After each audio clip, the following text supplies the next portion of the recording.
pictures ng Singapore noong 1950s and 1960s, akala mo Pilipinas yun dahil Yes. akala mo nasa Tondo. Akala mo Tondo. Magandang umaga po here in Ontario and to the rest of Canada. I'm your host, Joey Salvador. Ito po ang one-on-one talakayan right here on The Ordinary Joe, our morning breakfast show, which is dedicated sa mga manggagawang Pilipino. Kaya sa lahat ng ating mga manggagawang Pilipino all across the nation, magandang umaga po. Kumusta sa ating mga kababayan in Calgary, Winnipeg, all the way out in British Columbia and on the East Coast. Ating mga kababayan dyan. Today we have a very special guest. Many of you would know him. He is a very strong alliance to the president's important proposal to sort of have like a charter change in the Philippines or an amendment to the Constitution. Pinapanukala po sa atin sa Pilipinas right now to have magkaroon ng parang sistema katulad dito sa atin sa Canada, which is a parliamentary federal system and very close. Maraming iba't ibang klaseng parliamentary system, but the one we have here in Canada is called the Westminster style. At marami na po siyang mga television guesting sa Pilipinas at sa ibang bansa. Without further ado, let me introduce our special guest today, Mr. Orion Perez. Hello, sir. Kamusta po? Hi, good morning to everyone there in Canada and good evening to everyone here in this side of the world. Singapore, Philippines, and everywhere else. Kamusta po kayo dyan? Kamusta ka, Joey? Kamusta, Sir Ryan? Mabuti po, mabuti. Ano naman po ang klima dyan sa Singapore? Mainit? Sobrang mainit dito pero umuulan ngayon. So, I mean, it's, alam mo yung parang, para siyang sa Pilipinas na medyo lumalamig ng konti dahil nasa December, pero nasa equator kami talaga sa totoo lang dito sa Singapore. Singapore is equator. So, yeah. Ang balita ko yung equator, no? Pagka nag-flush kayo ng toilet, baliktad yung ikot. At saka yung sinasabi nila kapag south of the equator ka, supposedly. South of the equator. Yun ang sinasabi nila. Sabi nila ganun eh. Kaya halimbawa sa lababo, nag-drain ka, ang ikot ganito. Pag nagpunta ka sa north of the equator, ang ikot ng tubig the other way around. That's very interesting. Pero ano po ang so you're based in Singapore but you have a very malakas na advokasya. But before we go to the advocacy, kilalanin po natin ng kaunti kayo, Sir Orion. Tell us a little bit about yourself. Bakit po kayo naka-base sa Singapore and kayo ba'y pinanganak sa Philippines? Pinanganak ako sa Philippines. I'm talagang Pinoy na Pinoy ako, as in I'm half Cebuano, half Tagalog, and so my dad's from Cebu. Mm-hmm. My mom's from Manila. Her province is in Bulacan. And basically, I came here to Singapore first time I came here first visiting lang, 1997, and I was like really impressed with Singapore. And then I thought it would be nice for me to be able to move to Singapore and work here. And that's why in 2000, I came over as an OFW. Now, I didn't stay straight. No, there was a time I went to China. I went to had a long-term project in Malaysia. Went back to the Philippines. Came back to Singapore again. But yeah, basically since 2000 ako nagsimula sa pagiging OFW at Singapore ang napili kong bansa para maging OFW dahil nakita ko rin na kung ano yung matututunan natin dito sa Singapore, masasabi nating applicable sa Pilipinas dahil similar yung klima, similar yung pinanggalingang kultura naming mga tao. Mm-hmm. They used to have the same kinds of slums that we have. May mga pictures ng Singapore noong 1950s and 1960s. Akala mo Pilipinas yun dahil yes. Akala mo nasa Tondo. Akala mo Tondo. Akala mo kung anong saang probinsya, whatever. Singapore pala yun. And seeing that, you will feel na kung kaya nila, kaya din natin yan. Kaya natin yan. Kasi I've also traveled to cold countries, and sometimes when I first went to Europe, for example, before, I had this weird feeling na ay kaya pala sila maunlad kasi malamig doon, napupuwersa silang magtrabaho. Kasi kung hindi Oh, ka magtrabaho, mamamatay ka. Yung ganun, yun yun yung yung unang feeling ko. pag-iisip. Yun Mhm. yung unang pag-iisip ko. So sabi ko, ay naku, walang pag-asa ang Pilipinas. Kasi mainit. So, kasi kumbaga, kung magtatamad-tamad ka, eh di syempre buhay ka pa rin, hindi ka mamamatay. Sa May Pilipinas. mga prutas diyan o kung anong mga halaman na pwede mong kainin Tama, na tama. kung nandun ka sa ibang mga malalamig na bansa eh wala kang choice dahil pag nag-winter wala ka talagang option kung wala kang savings. In a So way, yung there's truth with what you're saying. I mean, you, indeed, yeah, indeed. Okay, sige po. it's true, it's true. In fact, ano Joey, I mean I also read this from Montesquieu, the French philosopher, na parang sinabi niya na ganun nga, yung parang na-notice niya pag medyo mas tatamad-tamad ng konti yung mga nasa maiinit, tapos mas Ah, masisipag, mas focused yung mga nasa malalamig, etc. malalim. etc. Tapos sinabi ni Montesquieu, pero sa tingin ko, yung mga maiinit na bansa, pwede pa rin umunlad basta't maging autocratic sila. Yun yung kanyang maging disiplinado sila. Yung parang magkaroon ng sistema sila na medyo puwersado yung mga tao maging autocratic, maging disiplinado. Habang Mhm. sa mga malalamig na bansa, dahil kahit naka-autopilot lang, eh nandiyan naman yung lamig na mapepuwersa yung mga tao, they can basically take it easy but the climate will force them to work hard. And when I came to Singapore, I saw with my own eyes a hot country that Mhm. that is hotter than the Philippines, more tropical, pareho-pareho sa Pilipinas. Pero yung level of prosperity niya is first world First world. status. At hinahangaan pa siya ng mga ibang taong nasa first world. And malaking story talaga dito sa Singapore. They always repeat it during their national day, no? Uulit-ulitin nila na do not forget that we came from poverty before. Do not Mhm. take that for granted, because if we forget that we came from that before, magkakamali tayo, mag-easy-easy lang tayo, and we will end up going back to that. So they always repeatedly parang program themselves to remember now we once upon a time Sure. were poor and we had to work hard and become disciplined to move up here. Ganon yung Singapore. That's also biblical, no po? Kuya, if I can call you, Kuya Orion. Yeah. Yeah, Kuya Kasi, Orion. Kuya Orion, right? Kasi it's scriptural na yung building wealth, it takes time. But losing all that wealth, going back to poverty, mas mabilis yung slippery Mabilis yun, slope. oo. Mas mabilis maghirap kaysa Oo. doon sa build ng and I would say I would probably say that Singapore is a lot bigger economy than right here in Canada. Kasi kami dito, shutdown na namin. Almost isang taon na kaming shutdown dito. Ang Grabe. aming ekonomiya. Ang Singapore ata, hindi nag-shutdown. You did social distancing, your masking. Singapore, South Korea, Taiwan didn't really shut down because of the pandemic. Parang yun ang pagkarinig ko. Tama po ba yun? Yeah, we didn't have like a hardcore shutdown, but we had very, very strict social distancing and all those kinds of stuff to make sure that Mhm. even if you had to go out, mami-minimize yung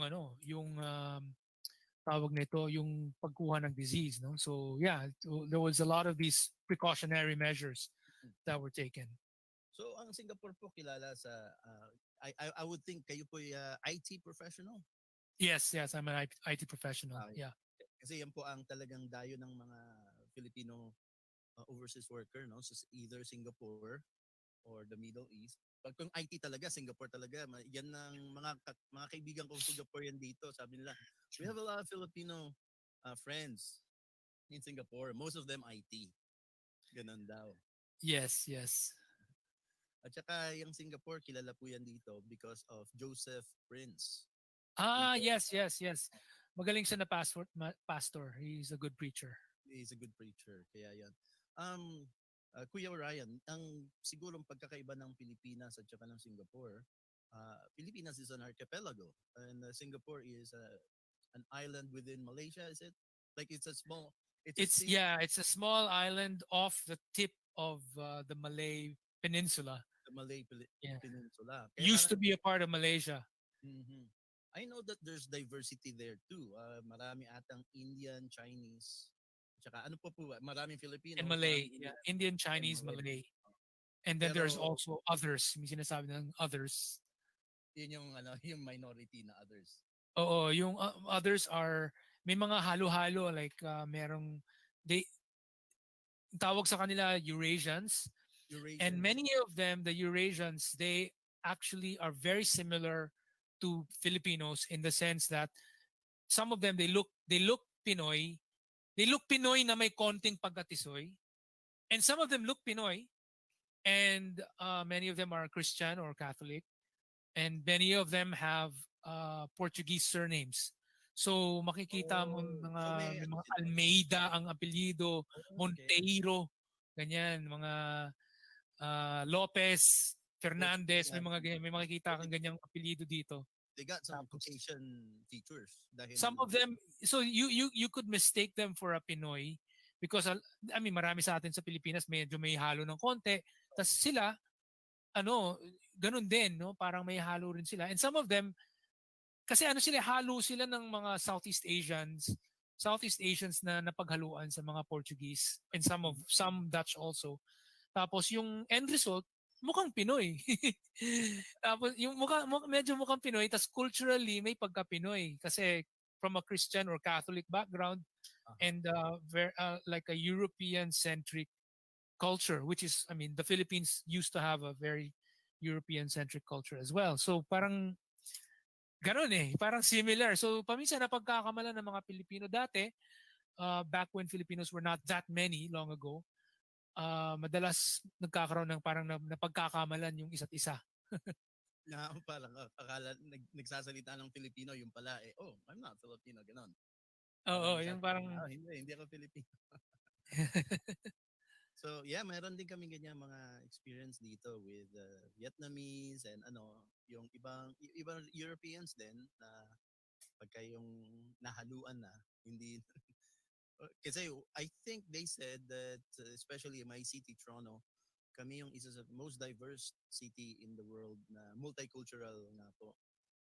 mm, So yun, bago I want to turn it over to you. I'll just have two quick questions, but I want to turn it over to you. Maybe take as long as you want 10 to 15 minutes to explain to us everything all about this proposal and you called your organization the correct movement, which is parang kapalit yung correct movement noong kung tawagin ng charter change or ginagawa nilang acronym as cha-cha, which is, you know, a very not respectable kind of nickname for a very important task to do, no? So pero mm, ano, tanong ko lang po kayo ng mga not so in-depth question pa rin.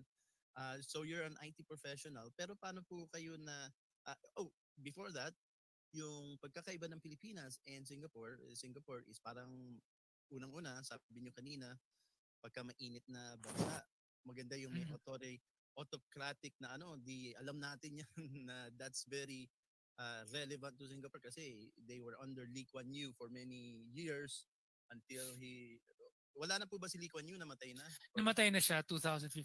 Yeah. 2015, very recently lang na po, pero for Mm-mm. as long as he lived, he was the president of Singapore. He was well no, he was actually the prime minister of they're also basically just like Canada. They're also a Prime Minister. Westminster parliamentary system. So he was prime minister for like 31 years, and then when he ended, he passed on the role to another person, Go Chok Tong.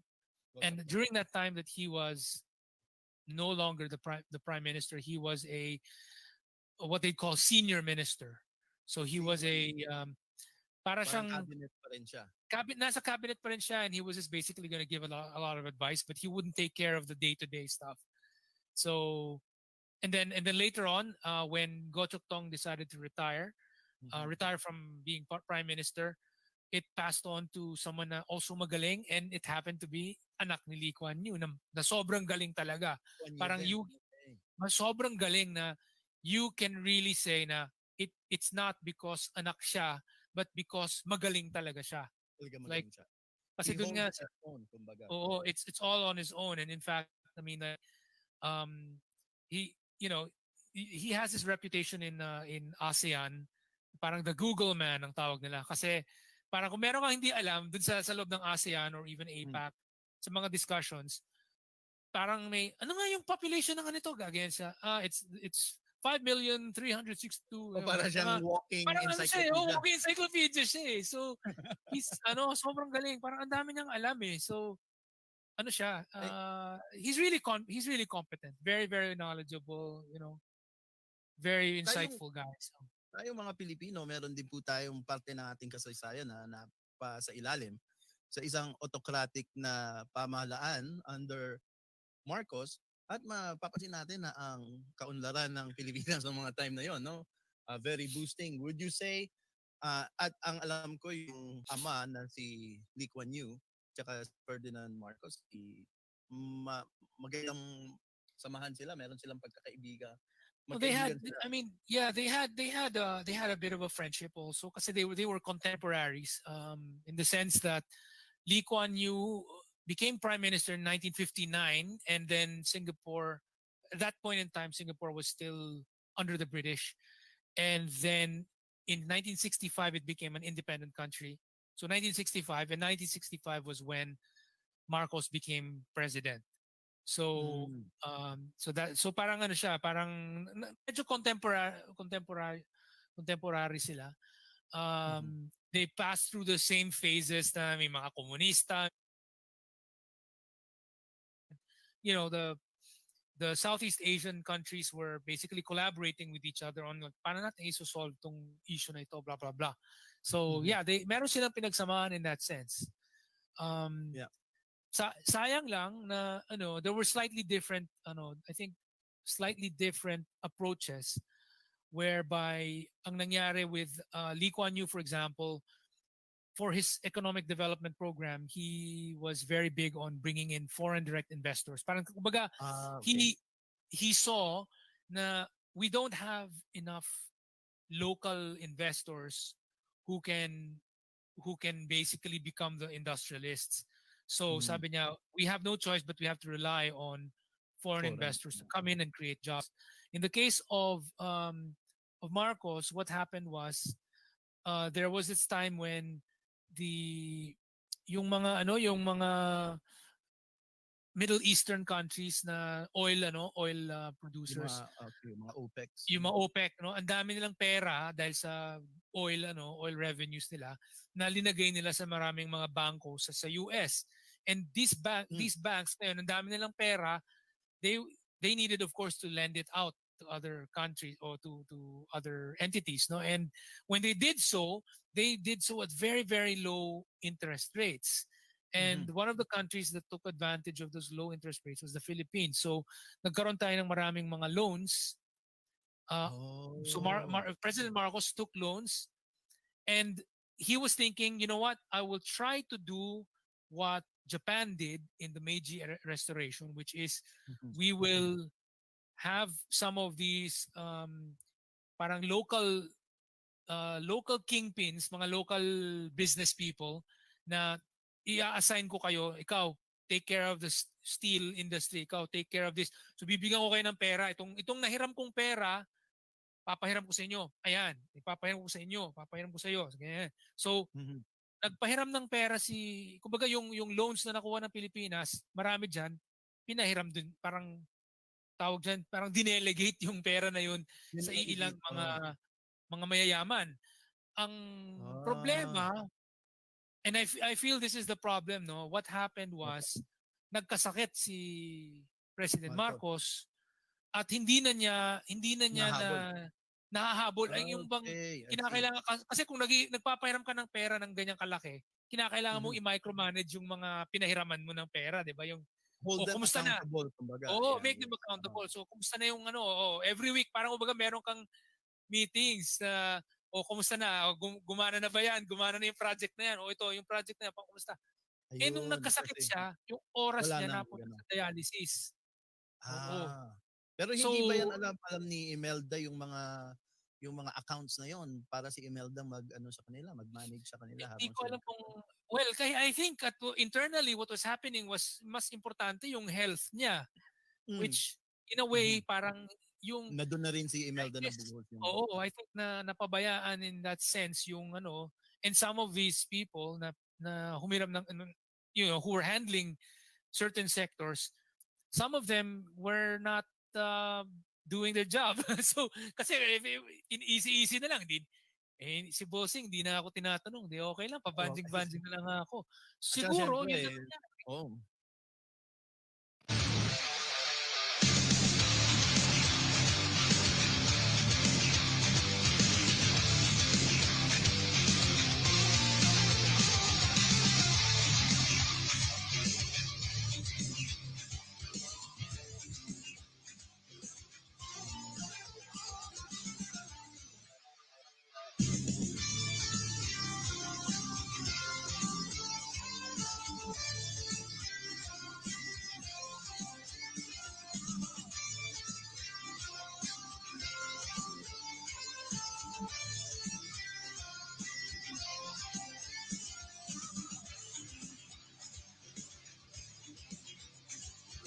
You're the original Ordinary Joe, but I'm an Ordinary Joe too. My name is John Tory. I'm the mayor of Toronto, and you are watching the Ordinary Joe Show. And this is Ordinary Joe right here. He's right here. Ako po ang iyong tagapagmulat, Joey Salvador, at ito ang Filipino-Canadian Daily on OJTV.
Well, I think internally what was happening was mas importante yung health niya, Mm. which in a way Mhm. parang yung Na doon na rin si I Imelda guess, nabuhos yung oo, I think na napabayaan in that sense yung and some of these people na humiram ng who were handling certain sectors, some of them were not uh, doing their job. So kasi in easy na lang din, si bossing di na ako tinatanong, di okay lang, oo, pabanjing-banjing na lang ako. kasi Siguro siyempre yun ang nangyari. oh, binubulsa na yung iba siguro. Binubulsa na, yung iba Oh. binubulsa na. So at that point in time na the loans now had to be called, okay, kailan na yung first payment nyo, yung ganyan, wala pa wala, wala pa. Diba, yung mga ganun. So kaya tayo medyo nagka-problema at some point later on. Although in the first two terms of Marcos, actually the economic output was actually quite good. And in fact, the first few years of martial law were actually quite good. It's Mhm. it's at that point later on when these guys na humiram ng pera from the government did not did not perform, and it coincided with the lupus, di ba? Parang nagkaroon ng lupus si Marcos, and that's where the problem actually happened. So Hello sayang, to sayang. yun. Opo. Hello to JC James from the Yokeris watching from Dubai. I think one of the main differences between the Philippines and Singapore too, I think in just I'm not sure, pero just looking at the way the island is set up, and the way the Philippines, I mean geographically, tayo punong-puno tayo ng natural resources. Ang Singapore, hindi ko po alam kung anong natural resources ng Singapore. Siguro nag-import sila from Malaysia. Siguro yun din Mhm. ang nagtulak sa kanila para magpasok ng maraming foreign investors.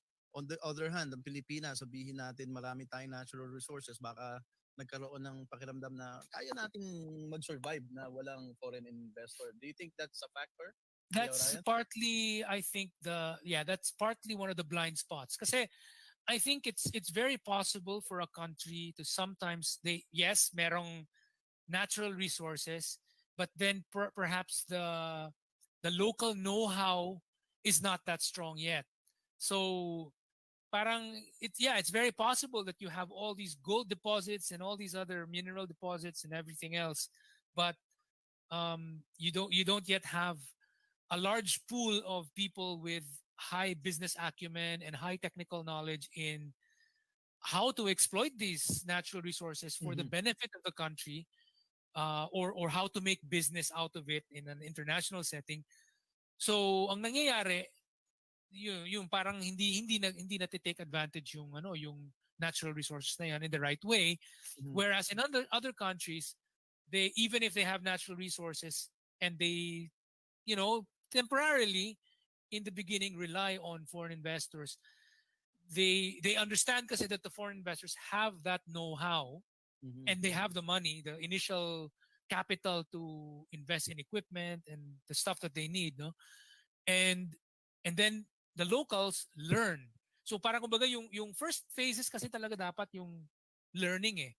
And I Learning. think paminsan sa Pilipinas nakakalimutan natin yung part na yon. Parang diretso na tayo na o sige, sariling atin, pero wala yung sariling atin na knowledge. Wala pa eh. Meron So tayong and sariling skills atin development, na natural resources, but to put that into action with maybe technology, using technology, technology, using skills, systems, etc. skills, wala pa tayo noon nung time Wala na pa tayo yun. noon. Yeah. I think that's partly the problem. No? So I mean I'm pretty sure we already have a lot of we were already producing people who could be mining engineers and all that. But they have the knowledge of geology and all the stuff.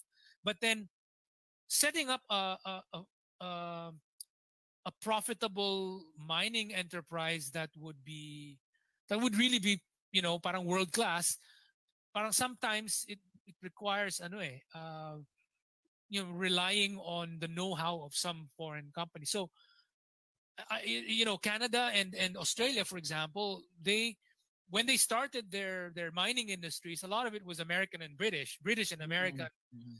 Mhm. companies, were the ones who started these ventures. Because I mean, in Australia and in Canada, they didn't really have the know-how yet, or even the money, but they did have all of the resources. And but then these British and later American companies had the know-how and and the initial money. And then nung nag-start na later on, yung mga local na Australian and Canadian, they started their own as well, or they were able to sort of build up on that. Mhm. So siguro dapat maybe we could have taken pointers from that. Kasi ang nangyari That sa kind atin, of pattern. Oo. we were trying to shut away foreign investors, thinking everything, masama sila, sasakupin tayo niyan. Tingnan natin ng Singapore, sobrang daming foreign investors dito, hindi naman sila nasakop. Lalo nga silang yumaman eh. Lalo siya So, yumaman. Pero meron po ba ang Singapore na tulad nung, I really want to give you that keynote para maintindihan natin lahat yung tungkol doon sa charter change. I want us to focus on that. Pero nagke-create na kaagad ng maraming questions in my mind. Just quickly, yung bang sa ating batas sa Pilipinas na hindi ka as a foreign investor, merong limitation ng ownership mo ng korporasyon, kailangan, I think, 'di ba po, kailangan 60% ng korporasyon ay Pilipino nagmamay-ari. Meron po ba silang ganung batas sa Singapore nung sila'y nagpapasok ng maraming foreign investors noong time na wala yun? eh. Wala. So in all these, so in Singapore and Malaysia and all these other countries na naging bukas sa investors, wala silang ganon. Wala silang mga laws, wala silang mga constitutional provisions na nagsasagabal sa pagpasok ng investors. In fact, they may have had some small laws for very, very small sectors. Maybe they did, but like this hardly affected most of the businesses. Whereas in the Philippines, parang may blanket restriction tayo na sometimes, there are these companies na actually pwede pala silang pumasok sa Pilipinas, pero nabasa nila sa ligang batas na ay 60-40, ay wag na lang, doon na lang kami. Doon na lang kami sa Vietnam. Na-discourage. In fact, sometimes nangyayari diyan kasi it's just a perception. Parang hindi na nga nila in-explore na baka naman pala pwede. Hindi eh. Nakita lang nila. Around it, pero Meron palang way around it. Hindi na lang nila tinignan. Marami dyan. Okay. Nakita lang nila yung text ng Article 12 na ay wag na lang. Diyan na lang ako sa isa. Wala silang ganun eh. So meron nga po sabi nila, there's a financial law na money flows in a path with least resistance. yes, Di ba? path of Yun, least resistance. Yun path yung of least problema eh. resistance. Hindi naiisip ng ibang tao. And there are some people pa, may ibang Pilipino na usually nandun sila sa other side of the fence na medyo ayaw nila ng mga pagbabago. They will try to make up stories saying that ay hindi naman natin kailangan tanggalin yung 60-40 ano na yan kasi kahit nandyan yan kung gusto talaga nilang pumasok, papasok pa rin yan. Which sabi ko, oo, meron pumapasok pa rin pero tingnan mo iilan lang sila, ang kukonti lang. Whereas dun sa ibang bansa dito sa ASEAN region, dagsaan doon sa kanila yung mga kumpanya kaya ang daming trabaho doon. So sabi ko, ngayon po pa ang Singapore, ang kinakatakot natin sa Pilipinas sa mga panahon na yon. Kahit ngayon, I think, yung pagmamay-ari nga ng foreign investors, ngayon ba ang Singapore po ba, alam natin na what's the word in Filipino, it's very progressive, it's very first world, napaka-unlad ng Singapore. Ang estado po ba ng Singapore in today's era or in the present day, marami po bang foreign investor, masasabi po ba ng mga kritiko na wala na foreign investors na nagmamay-ari ng Singapore or kontrolado ng Singaporean ang Singapore? Ano po ang nyo? Ang general look and feel, I mean ang isip ng maraming tao is yes, ang dami talagang foreign investors dito. Pero Singapore government pa rin ang masusunod. So, itong mga kumpanya na ito, they still have to follow the rules and regulations of Singapore. So, kung meron sa kanila lumabag sa mga batas ng Singapore, yari rin naman yung kumpanyang yan. So, parang yeah, and one of the things about Singapore, for example, is yung postcard picture perfect na landmark nila ngayon, ha? Yung building, yung building, yung may tatlong building na may mukhang Noah's Ark. Yeah, parang ano ba tawag po doon? Yung meron parang sa mukhang top, boat siya, 'di ba? Oh, this is Marina Bay Sands. And Marina Bay Sands is a majority foreign owned, a majority American owned company. It's a majority owned investment owned by an American gambling casino company, Las Vegas Sands Corporation. And it has become, for all intents and purposes, it has become the symbol of Singapore. Yes. And Singaporeans don't Well, mind. I think internally what was happening was kumikita mas naman kami importante dyan eh. yung Kumbaga, health niya. Kumikita naman kami. Which, okay, sure. in a way, Ang parang may-ari niyan, yung Nandun na rin si Singapore, Imelda may-ari niyan, Nagbubuti. Amerikano, Oo, I think na American napabayaan company yan. in that Pero, sense yung kumikita kami and sa some of these taxes. people na Yung humirap mga- ng yung you mga know, who were tauhan handling namin, ang mga citizens certain namin, sectors, nakakatrabaho some of dyan. them were not gumanda lalo ang doing ang their bansa job. namin dahil So, dyan. kasi Dumami ang mga easy na lang. turista na Si pumupunta Bossing, sa di lugar na ako namin tinatanong. at Di okay lang, tumatangkilik sa pabanjig-banjig mga na nga negosyo. ako. Dahil Siguro, syempre, parang parang for binubulsa them, na it's like, yung iba siguro. so what, sino binubulsa ba na. yan? Yung Eh, iba, binubulsa na. So, kami pa rin at that ang point may-ari in ng time Singapore, na they the will still loans need to now pay had to taxes. be They will called, still need to okay, spend money kailan na yung first in payment Singapore nyo, yung and ganyan. Singaporeans will still wala pa eh. Wala pa. benefit from it. So, Diba, yung mga ganun. So kaya tayo Iba lang sa medyo lang yung nagka-problema at some point Pero later yung on. kasaysayan Although, ng Venezuela In the versus first Venezuela dahil first two sila terms yung of one Marcos, actually richest the deposit ng langis. economic Ng oil, oo. output was Oil actually nung quite good. And in panahon fact, the ni, first few years of si martial Ma- law were actually Maduro, quite I good. think is It's the it's at president. that Pero point yung later on si when Chavez. these Chavez yung guys dictador, na no? humiram ng Oo. pera Nakatakot ng from the mga government tao did noon not na did yun not nga, perform, maano nga tayo and sa it langis, coincided high with resource tayo sa langis. Pero the ang tanong lupus eh, eh, yung 'di ba? Parang ordinary nagkaroon ng citizen lupus Joe ba, yung mga ordinary na si tao, Marcos, and nakikinabang ba that's sa yaman? that's where the Ah, problem actually happened. alam natin na So Hello sayang, to sayang. yun. Hello to JC James from the Diotris watching from Dubai. I think I one know of the the main story there of, differences ano, between the Philippines Venezuela. and Singapore before too. that, Venezuela think was the biggest. I'm not sure, economy pero in just South America. looking at the They way the used to be the island is Singapore set of up, South and America. the way South America. the Sa Philippines, Singapore po I mean ba, ang mga geographically, tayo ordinaryong punong-puno mamamayan, tayo ng natural resources. nakikinabang Ang ba sila Singapore, sa hindi ko yaman po ng alam bansa? kung anong natural Oo, resources ng Singapore. Siguro nakikinabang sila kasi nag-import sila ang from Malaysia. ang targets Siguro yun din ang ng, nagtulak sa kanila para ng magpasok ng Singapore maraming foreign government investors. ay On the hindi other hand, ang yung Pilipinas, sabihin dumami yung natin marami revenues tayong natin. natural Hindi resources, revenues baka yung tinitingnan. nagkaroon ng Job pakiramdam na creation. kaya natin Job creation ang mag-survive lagi na tinitingnan. walang So, foreign dumami investor. ang Do you trabaho, think dumami that's ang a jobs. factor? Tapos That's pag nakita nila na, partly, I okay, think may maraming job that's openings partly dito, one pero of the mga blind higher spots. Kasi skill ang I hinahanap. think it's Tapos, very yung possible mga for a tao, country may mga to sometimes matatanda they silang yes, taong, merong natural unemployed, resources, nakita nila, but then and these perhaps people don't have the skills to the match local those know-how requirements. is They will not then that come up strong with yet. programs that will So give parang either subsidized or yeah, it's free very training possible that you have all to these these gold people deposits and all these para other they mineral can deposits and become, everything they else, can get but employed in those you industries don't yet have na a may large pangangailangan pool para sa of kanila. people So, with yung high business focus acumen kasi and sa, high let's say, technical knowledge Venezuela, for in example, hindi jobs how to creation exploit eh. Pera these lang natural eh. resources Dumami for the ang pera benefit of natin the country, dumami yung or how to revenues make ng business gobyerno out sa of it taxes in dahil an sa international oil. setting. Yun, sure. So Pero ang nangyayari, maraming tao, yung parang parang hindi na take wala advantage silang yung trabaho. yung Ang natural nangyayari resources kasi, na yan in the right way. in some Whereas of in these other countries, countries, in some countries, they even if they Brunei, have natural happens to them, resources where and they um, temporarily the government in the beginning earns a lot of rely money on from, foreign from a investors. major resource. They And then understand the kasi that the ordinary foreign people investors don't have that real jobs. know-how And what and they do have the money, is the they try to initial redistribute capital the to wealth invest in by giving equipment and freebies the stuff that they need, no? people.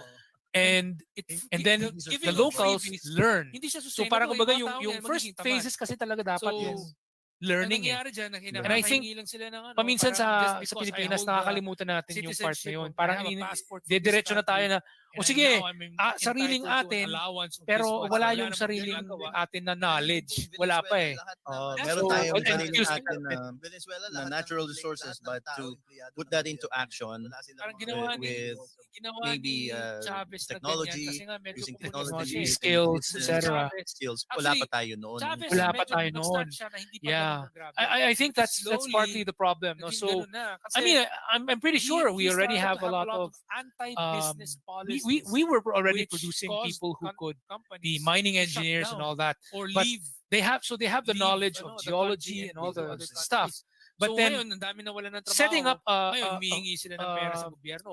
a Okay lang yun nung profitable mataas ang- mining enterprise ang that presyo would ng langis. be Nung that would bumaba really be bigla parang yung world presyo ng class. langis, ayun, Parang nangyari, sometimes kawawa. it requires Diba? So, relying became a on major the problem. know-how So, of some foreign Singapore's- company. So ano kasi, Canada and Singapore's Australia, for economic example, development is they not when they basing started on their mining yung industries, a lot of it state was will American earn and a lot British, of British money and then American redistribute it. No, companies, It's were very the much ones who based started on the state making a these nice ventures, 'cause, environment for I mean, business, in business, Australia and in Canada, they didn't really have the know-how yet, and then or even the money, encouraging these but they did companies to, have of course, all of the hire resources. the locals. And So the but then locals, these no British one, and later the philosophy American here is companies you have to work. had the know-how So, and the initial no money. freebies. Kumbaga, no And then, Ano nung po ba yung, nag-start na, tax later on, rate, ang yung mga pinakamataas local at na Australian and pinakamababang tax rate Canadian, sa Ay, Philippines? sobrang ano baba sila, yung they taxes started dito. their own So as well, I think or the they were highest able ever to tax sort of rate here is build up 18 on to that. 20%, So I siguro think. dapat maybe wow. maybe So, we could have Parang taken hindi pointers from that. we're up to 49%. Kasi ang nangyari sa atin, we're earning 200. we were trying to shut Yeah, away and that's already the foreign highest. investors So mga thinking 20, everything, I think masama 25 is sila, probably the sasakupin highest. tayo niyan. Parang it's Eh, like in tingnan natin Singapore, sa Singapore, it's like maraming sobrang yung daming tax foreign bracket investors, dito, hindi naman sila kahit nasakop. high earner Lalo ka, nga parang silang yumaman you're eh. still not Lalo So, siya yumaman. paying a huge Pero amount. meron Parang po ba ang Singapore na nandun tulad ka pa lang nung sa siguro 15%, I really want 18% to lang give ng you that keynote kinikita para mo, ang maintindihan natin income lahat tax yung mo. tungkol Kahit doon ang sa taas ng sweldo mo. charter change. Kasi they want you to, I want us to focus parang on that. ikaw Pero nang bahala mag-save. nagke-create na kaagad ng maraming questions in my mind. Just quickly, yung bang sa ating batas sa Pilipinas na hindi ka as a foreign investor, mababa merong rin eh. limitation ng ownership mo It's generally ng also quite low. korporasyon. So they really Kailangan, do it I like think, this. They di ba po, get kailangan as many 60% ng companies to come korporasyon in as ay possible Pilipino by na may having these mamay-ari. really low tax rates. Meron po ba silang In fact, ganung they can batas sa even- Singapore nung sila'y a lot of nagpapasok other ng maraming incentives too. So foreign investors noong time Yeah, Wala na? eh. talagang Wala. So in all these, so in Singapore and Malaysia and all these other countries na naging bukas sa investors, wala silang ganon. Wala silang mga laws, wala silang mga constitutional provisions na nagsasagabal sa pagpasok ng investors. In fact, they may have had some small laws for very, very small sectors. Maybe they did, but like this hardly affected most of the businesses. Whereas in the Philippines, parang may blanket restriction tayo na sometimes, there are these companies na actually pwede pala silang pumasok sa Pilipinas, pero nabasa nila sa ligang batas na ay 60-40, ay wag na lang, doon na lang kami. Doon na lang kami sa Vietnam. Na-discourage. In fact, sometimes nangyayari diyan kasi it's just a perception. Parang hindi na nga nila in-explore na baka naman pala pwede. Hindi eh. Nakita Merong lang way nila. around it, pero Meron hindi palang na way nila. around it. Hindi na lang nila tinignan. Marami diyan. Okay. Nakita lang nila yung text ng Article 12 na ay wag na lang, diyan na lang ako sa isa. Wala silang ganoon eh. So meron nga po sabi nila there's a financial law na money flows in a path with least resistance. yes, Di ba? path of Yun, least resistance. Yun path yung of least problema eh. resistance. Hindi naiisip ng ibang tao. And there are some people pa, may ibang Pilipino na usually nandun sila sa other side of the fence na medyo ayaw nila ng mga pagbabago. They will try to make up stories saying that ay hindi naman natin kailangan tanggalin yung 60-40 ano na yan kasi kahit nandyan yan kung gusto talaga nilang pumasok, papasok pa rin yan. Which sabi ko, oo, merong pumapasok pa rin pero tingnan mo iilan lang sila, ang kukonti lang. Whereas dun sa ibang bansa dito sa ASEAN region, dagsaan doon sa kanila yung mga kumpanya kaya ang daming trabaho doon. So sabi ko, ngayon po ba ang Singapore, ang kinakatakot natin sa Pilipinas sa mga panahon na yon? Kahit ngayon, I think, yung pagmamay-ari nga ng foreign investors, ngayon ba ang Singapore po ba, alam natin na what's the word in Filipino? It's very progressive, it's very first world, napaka-unlad ng Singapore. Ang estado po ba ng Singapore in today's era or in the present day, marami po bang foreign investor? Masasabi po ba ng mga kritiko na wala na foreign investors na nagmamay-ari ng Singapore or kontrolado ng Singaporean ang Singapore? Ano po ang nyo? Ganito, ang general look and feel, I mean, ang isip ng maraming tao is, yes, ang dami talagang foreign investors dito. Pero Singapore government pa rin ang masusunod. So, itong mga kumpanya na ito, they still have to follow the rules and regulations of Singapore. So, kung meron sa kanila lumabag sa mga batas ng Singapore, yari rin naman yung kumpanyang yan. So, parang yeah, and one of the things about Singapore, for example, is yung postcard picture perfect na landmark nila ngayon, ha? Yung building, yung building, yung may tatlong building na may mukhang Noah's Ark. Yeah, parang ano ba tawag po doon, yung meron parang sa mukhang top, boat siya, 'di ba? Oh, this is Marina Bay Sands. And Marina Bay Sands is a majority foreign owned, a majority American owned company. It's a majority-owned investment owned by an American gambling casino company, Las Vegas Sands Corporation, and it has become, Pictures for all ng intents and Singapore purposes, it nung has become 1950s and the symbol of 1960s. Singapore. Akala mo And Pilipinas yun Singaporeans dahil don't mind. akala mo nasa Okay lang, tondo. Akala mo kumikita naman kami dyan eh. Kumbaga, Magandang kumikita naman umaga I mean, po okay, here sure. in Ang Ontario may-ari niyan, and to the rest hindi of Canada. Singaporean. I'm Ang your host, may-ari Joey niyan, Salvador. Amerikano, Ito ang American company yan. one-on-one Pero, talkback right here on the kumikita kami Ordinary sa Joe, our taxes. morning Kumikita. breakfast show, Yung mga which tauhan is namin, ang mga dedicated sa mga citizens namin, manggagawang Pilipino. nakakatrabaho dyan. Kaya sa lahat ng We, ating mga you know, manggagawang gumanda Pilipino lalo all ang across bansa namin the dahil nation, dyan. magandang Dumami umaga ang po, mga kumusta sa ating turista mga kababayan in na Calgary, pumupunta sa lugar Winnipeg, namin at all the way out tumatangkilik on sa aming mga British negosyo Columbia and on the dahil East dyan. Coast. Parang, Ating mga parang kababayan for dyan. them, it's like, Today we have so a what? very Sino special may-ari? guest. Many of you Kami would pa rin know ang may-ari him. ng He is Singapore a eh. very They will still need to strong pay alliance taxes. They to will the still need to president's spend money in Singapore, and important Singaporeans proposal will still to sort of have benefit like a from it. charter So, change in you the know, Philippines it's or an iba amendment lang to the talaga yung Constitution. mentality. Pero yung Pinapanukala kasaysayan po po sa ng atin sa Venezuela, Pilipinas no? right Sa now to Venezuela have, dahil sila ay one of the magkaroon ng richest parang sistema katulad dito deposit sa atin sa Canada, langis. Ng which is oil, a oo. Oil. parliamentary Nung federal panahon system. ni And very, very Maduro, I think, close. is the Maraming iba't present. ibang Pero yung klaseng parliament nauna sa Si kanya Chavez. yung Chavez, yung the one diktador, we have no? here in Canada is Oo. more Ang nakatakot to ng mga Westminster tao style. noon na At yun nga, maano marami nga na tayo po sa siyang langis, mga high television resource tayo sa langis. guesting Pero sa Pilipinas ang tanong at sa yung ibang bansa. ordinary James and Joe Without ba, yung further mga ado, let me ordinaryong tao, introduce our special makikinabang ba guest sila today, dun sa Mr. yaman ng Ryan bansa? Perez.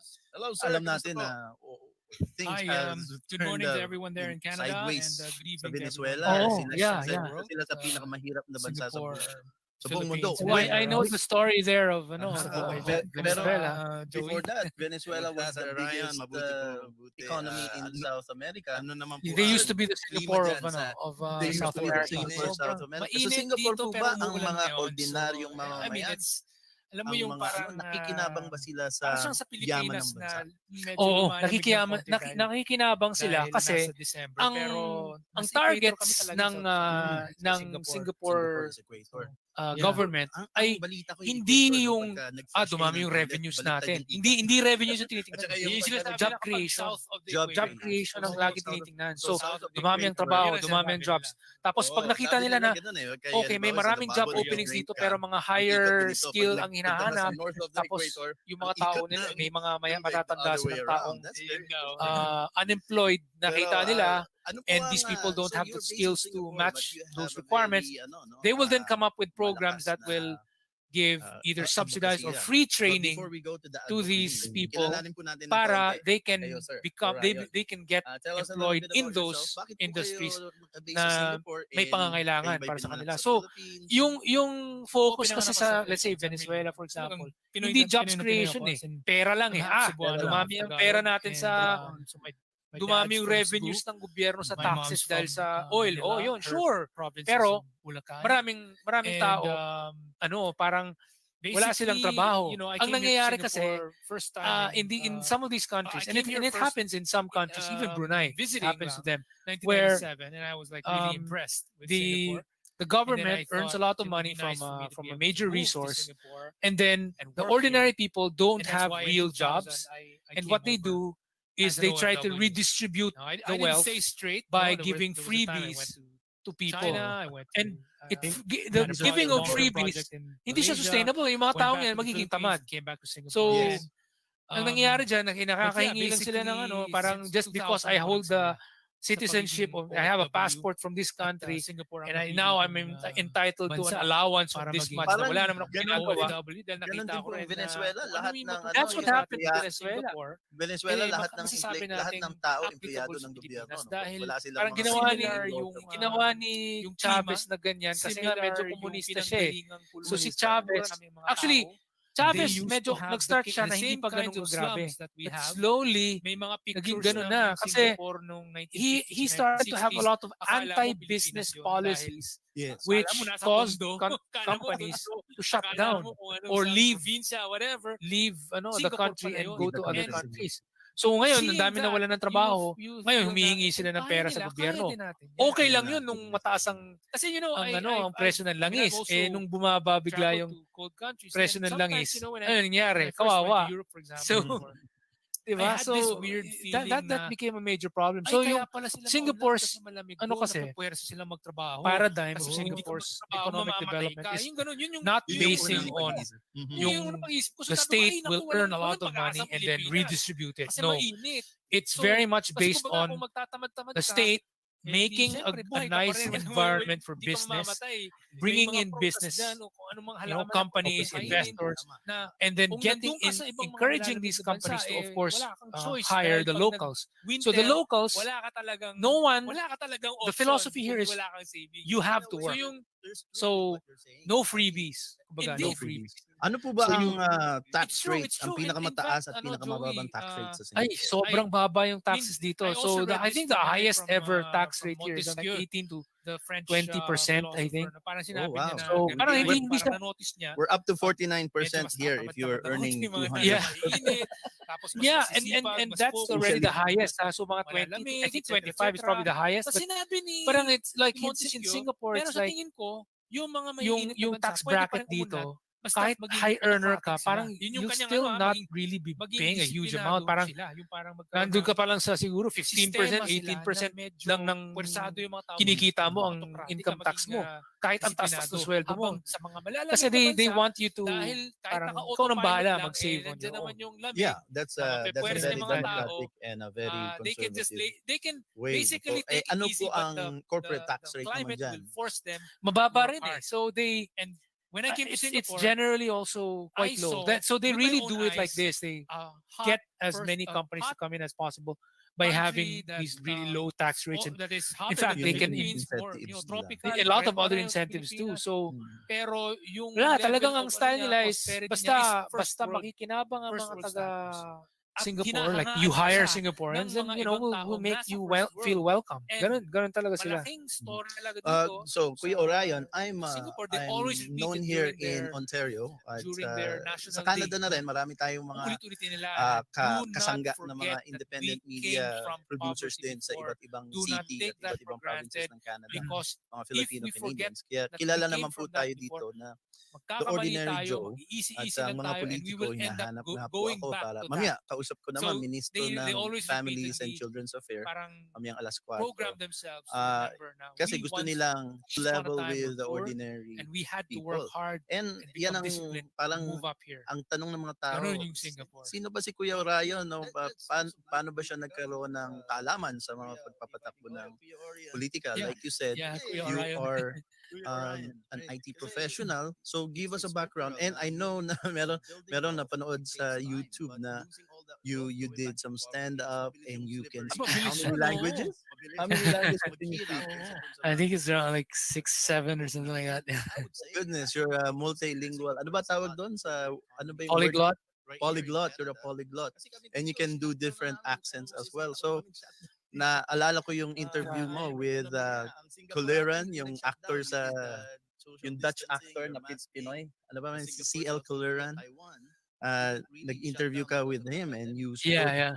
you spoke many languages and Yeah, we didn't. I think we he knew didn't you have before like a as someone who is hardcore actually a shutdown. savant No, we had in very school. very strict. Yeah, Somebody si social Charlie, distancing and all kaibigan those ko kinds yan of from stuff to make college pa. sure So that ano yan, kasama even kami if sa you Glee had Club to dati. go ano out, pong pamantasan niyo sa Pilipinas? mami-minimize yung ano. Sa yung, Ateneo. Pareho kaming Ateneo tawag de nito, Manila. yung So you Juan you Disease, are no? you So, are the yeah, are you there was a the lot of these top precautionary notch in your measures. class? No, I'm just an ordinary student.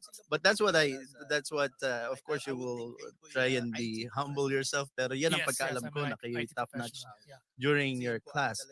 So yun po ang katanungan ko sa inyo, I'm an ordinary Joe, yan ang pagkakilala sa akin sa Canada and you are presenting yourself as an ordinary person who knows something about what you experience, a little of that, paano kayo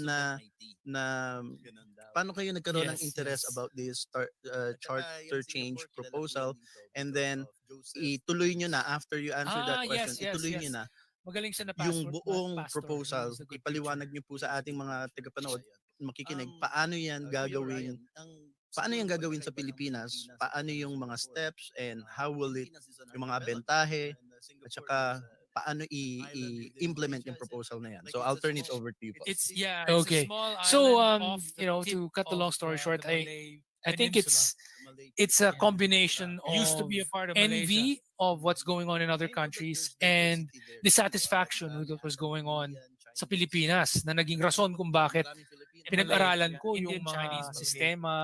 And then there's also others. Ano yung mga mas Other- magandang others. sistema na kinakailangan gawin ng Pilipinas. So, for Oo, example, yung others are ako, may I'm, mga I'm half halo-halo, like, Cebuano merong- and half Tagalog, and ang I was tawag sa I kanila, was born and Eurasians. raised originally first and in many Metro of Manila, them, the Eurasians, and then we they moved to actually Cebu. are very And similar even before to we were not Filipinos in the we were sense not that yet living in some of Cebu, them, they look already Pinoy. going to They look Pinoy na may konting Cebu for patatisoy. vacations all the time. And And some of them look Pinoy. obviously, it's like and, many of them it are was a Christian like or a very Catholic, different culture and and a many different of them language, have, no? Portuguese And, surnames. Parang So, I makikita had mo these yung ideas mga, that yung mga Almeida, yung- I ang think- apelyido, Hey, we'll be right back Montenegro, after these short ganyan, mga, messages. Lopez, Fernandez.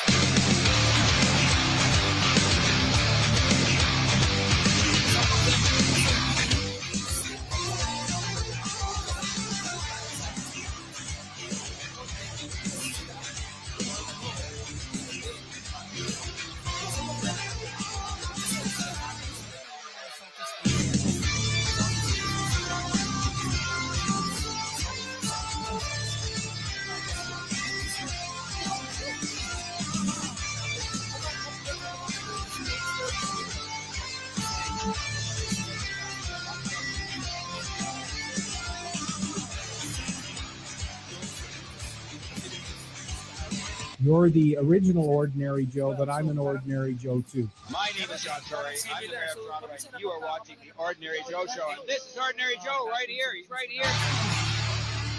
Ako po ang iyong tagapagmulat, Joey Salvador, at ito ang Filipino-Canadian Daily on OJTV. Akala nagsasalita ng Pilipino.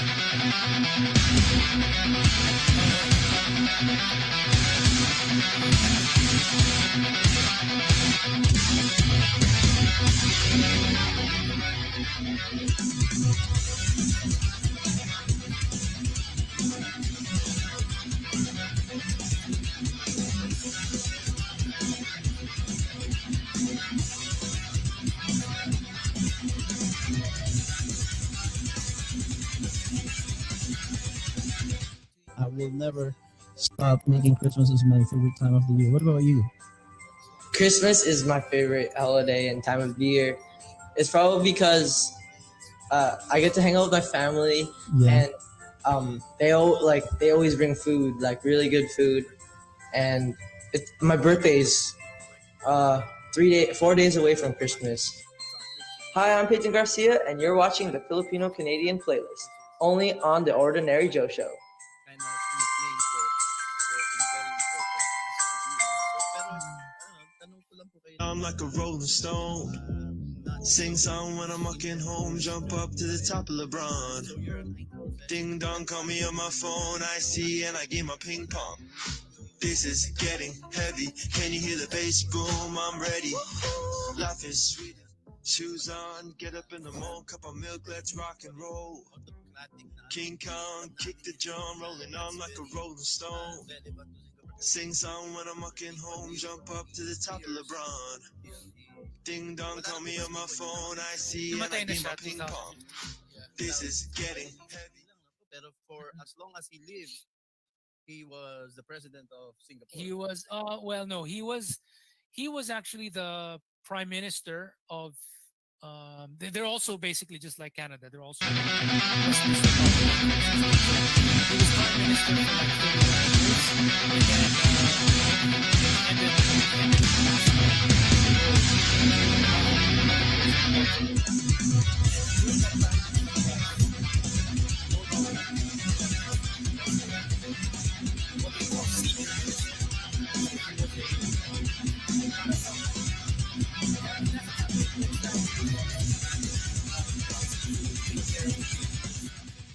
so and then later on when And now Goto back to our Tuong decided regular to retire, Elections all the from time. being And prime minister, obviously, it it's passed like on to someone na also it was magaling, like and a it very happened to different be culture and a anak ni Lee different Kuan Yew, language. na no? sobrang galing talaga. And parang you parang I sobrang had galing these na ideas that you can really yung, say I na think it's maybe not the because Philippines anak cannot siya, but because or magaling should talaga not siya. be